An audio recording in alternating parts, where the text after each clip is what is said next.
Madzibaba. Zvakarambwa izvozvo. Mambo ndiye akaramba nauyi mambo. Zvakarambwa madzibaba, anzi munhu anobatsira mukadzi baba kubika baba haana nhaka baba. Baba pamatodarumba pamandidena baba. Mukuona nauyi iripo mambo. Nauyi mire kumazuva vanhu vaakugara kunauyi yokuparidza nhau dzisiridzo mambo. Nauyi gere ndeyekuti tabarwa kana kuti taroorana kumazuva.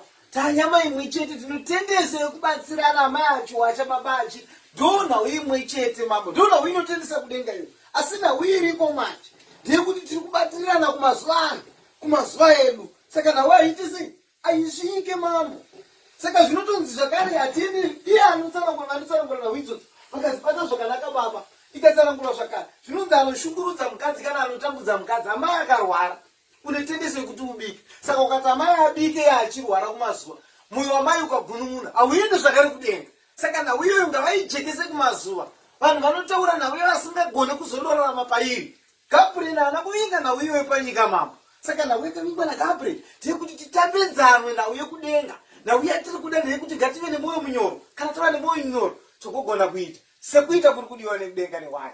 Tive vanyoro, muimba akaimba kai. Nyoro.